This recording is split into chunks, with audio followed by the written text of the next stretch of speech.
Hehe, assalamualaikum warahmatullahi wabarakatuh teman-teman. Bagaimana kabarnya teman-teman? Semoga kalian baik-baik saja teman-teman. Oke, kali ini sesuai dengan request teman saya kemarin. Jadi ceritanya teman saya kemarin minta diajarin pneumatik teman-teman. Sedangkan saya bingung, posisinya kan dia di Semarang, saya di Klaten. Terus saya punya channel YouTube khusus untuk nyimpan video-video Vespa saya. Akhirnya di video ini saya akan membahas tentang sistem pneumatik. Jadi apa saja sih komponen-komponen dasar di sistem pneumatik akan saya bahas di sini. Bukan maksud menggurui, cuman sebatas belajar bersama. Barangkali nanti ada kesalahan, mohon bisa komentar di kolom komentar. Juga mungkin bisa menambahkan apabila ada yang kurang. Dan untuk belajar pneumatik ini memang butuh proses, jadi tidak langsung bisa gitu. Jadi memang harus ada tahapnya. Ibarat kata ilmu itu 1 ember air penuh jika dituangkan ke botol aqua itu nggak bisa langsung masuk semua, jadi harus sedikit demi sedikit gitu. Langsung saja videonya akan bahas di video ini. Oke, di pertemuan pertama ini kita akan membahas sistem dasar pneumatik. Apa sih sistem pneumatik itu? Terus apa bedanya pneumatik sama hidrolik? Jadi di sini pneumatik adalah sistem mekanik yang sumber utamanya itu dari angin yang bertekanan. Di sini yang dimaksudkan adalah kompresor. Jadi tenaganya itu dihasilkan dari kompresor. Kemudian untuk komponen dasar di sistem pneumatik itu sebetulnya kalau dibahas secara detail atau komplit itu sebenarnya ada banyak sekali. Cuman untuk yang baku itu biasanya dimulai dari kompresor. Ini ada kompresor. Kemudian dari kompresor nanti tenaganya itu dialirkan ke filter, regulator, dan lubrikator. Biasa disebut itu FRL. Jadi FRL ini adalah tiga komponen yang menjadi satu kesatuan. Jadi menjadi FRL itu sebenarnya singkatan dari filter, regulator, dan lubrikator. Untuk masing-masing fungsinya, kalau untuk filter itu sebagai penyaring udara, karena kompresor di sini kan udaranya kotor. Kalau secara detail sebenarnya itu sesudah kompresor ini harusnya masih ada air dryer, kemudian masih ada mainline filter, kemudian masih ada separator. Kalau secara detail itu nanti akan bikin mumet. Jadi mendingan untuk pemula, untuk pelajaran dasar, kita langsung saja ke FRL. Di sini filter sendiri berfungsi sebagai penyaring udara tadi, karena udara tadi mengandung banyak debu atau kotoran. Kemudian angin kompresor itu biasanya ada kelembapannya, jadi anginnya itu bercampur sama air. Kemudian setelah ini filter, kemudian di sini ada regulator. Ya, ini regulator. Terus kemudian yang bulat di sini kayak jarum jam itu namanya pressure gauge. Fungsinya apa? Regulator ini berfungsi sebagai pengatur tekanan angin. Jadi meskipun di sini itu sudah ada misalnya pressure yang dikeluarkan atau angin yang dikeluarkan oleh kompresor itu sebanyak 6 bar misalnya, 6 bar.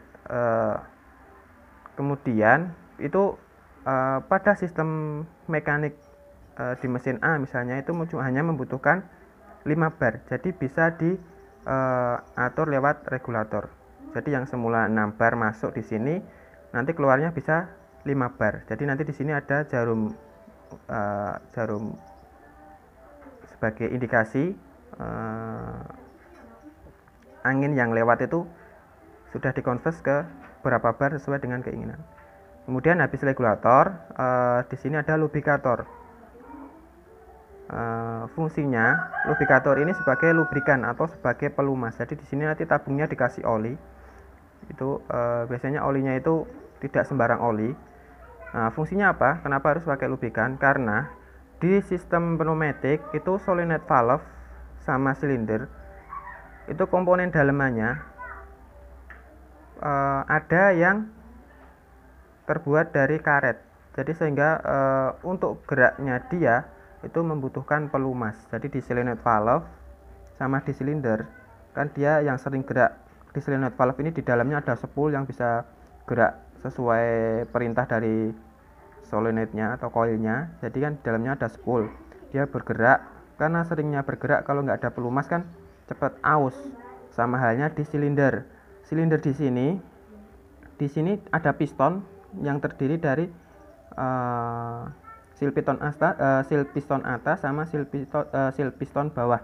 Fungsinya untuk menaik dan menurunkan as ini sesuai perintah dari angin yang dikontrol dari solenoid valve tadi. Jadi di sini ada karet sil, sehingga untuk naik turunnya itu membutuhkan pelumasan. Itu dikasih dari lubrikator sini.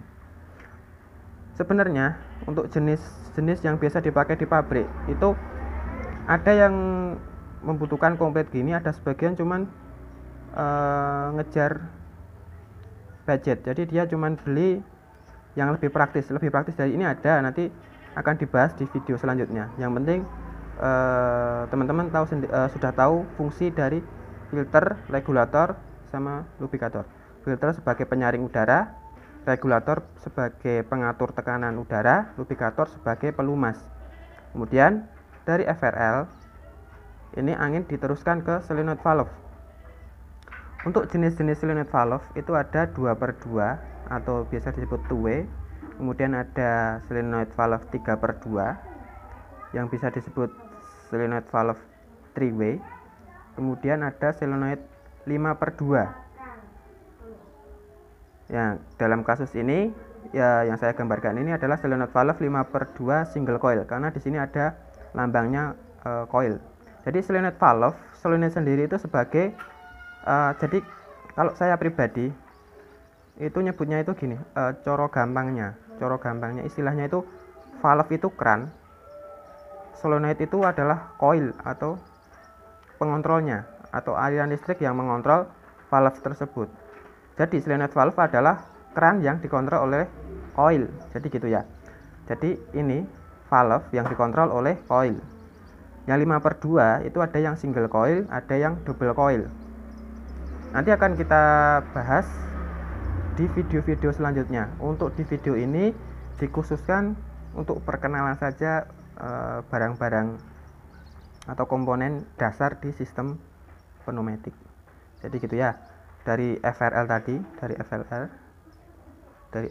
diteruskan ke solenoid valve. Untuk solenoid valve pneumatik itu jenisnya ada banyak, tergantung nanti pengaplikasiannya. Kalau di silinder itu biasanya tergantung silindernya juga. Nah, ini kan langsung diteruskan ke silinder. Ini silinder yang model double acting. Kenapa disebut double acting? Karena silinder itu ada dibagi menjadi dua macam, yaitu silinder single acting sama silinder double acting. Bedanya di mana? Bedanya di sini. Kalau silinder double acting itu untuk naik dan turunnya silinder itu dikontrol dari angin, dari valve. Jadi untuk naik dan turun diperintah pakai angin. Kalau yang single acting atau single aksi itu hanya satu yang membutuhkan tekanan angin. Terus kembalinya gimana? Dia pakai pair. Jadi biasanya di sini ada pairnya, ada lilitan pair. Jadi dia keluarnya pakai angin. Kemudian dia baliknya karena ada dorong. Maaf tadi videonya kepotong. Kita lanjutkan lagi. Untuk double acting itu untuk keluar dan masuk membutuhkan pressure atau angin bertekanan. Tapi kalau untuk single acting dia cuman satu lubang saja. Misalnya keluarnya dia membutuhkan angin, maka piston akan keluar. Ketika angin ini hilang atau valve sudah kembali, maka dia akan mundur secara otomatis karena di sini ada pairnya yang mendorong dia untuk mundur. Oke. Nanti untuk silinder single acting dan double acting akan lebih jelasnya nanti akan saya bahas di video-video selanjutnya. Intinya pada kesempatan hari ini yang kita akan bahas adalah pengenalan nama-nama komponen dasar di sistem pneumatik. Itu ya. Karena request teman saya itu dia kan rencananya dia akan sebagai sales. Jadi kalau sales itu belajarnya lebih ringan ya, maksudnya dia nggak seribet kalau dia itu sebagai teknisi. Jadi ya, memang kalau teknisi kan dia harus belajar detail dan harus lebih paham gitu ya, karena dia hanya basicnya sebagai sales. Jadi intinya teman saya tadi intinya kamu bisa mengetahui nama-nama barang tersebut bro. Jadi untuk urutannya di pneumatik itu ada kompresor sebagai sumber. Di kompresor ini ada dua jenis, yaitu ada kompresor model piston seperti di tukang tambal ban truk itu kan dia makanya kompresor piston.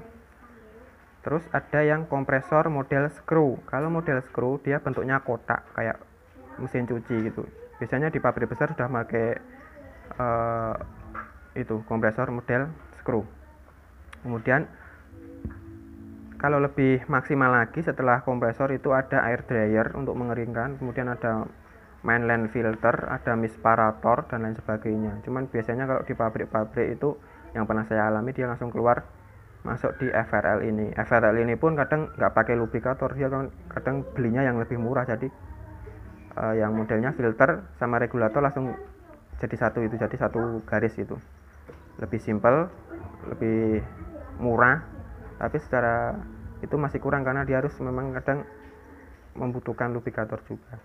Nanti efeknya di solenoid valve sama di silindernya dia akan sering jebol karena dia akan sering gerak, nggak ada pelumasan maka akan aus.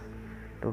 Kemudian untuk solenoid valve itu dibagi dari banyak macam ya. Ada solenoid valve 2 lubang atau two-way, solenoid 3 lubang itu yang disebut solenoid valve 3-way. Kemudian yang 5 lubang sendiri ini disebut solenoid valve. Ada yang single coil, ada yang double coil. Kemudian untuk di silinder itu ada yang silinder single acting, ada yang silinder double acting. Oke, mungkin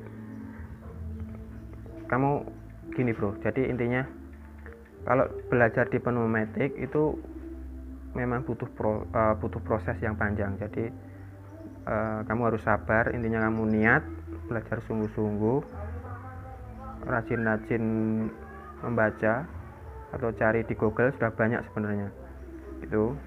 Kemudian kan kamu nanti akan di sales akan lebih enak ya. Intinya kalau kamu kunjungan ke pabrik misalnya, kamu lihat barang atau misalnya ada kamu disuruh ngecek solenoid valve misalnya, Pak saya butuh solenoid valve. Oke. Kamu kunjungan aja tempatnya itu, kamu cek solenoid valve-nya itu, kamu foto. Intinya kamu cari kalau bisa ada merek dan tipenya solenoid yang lama.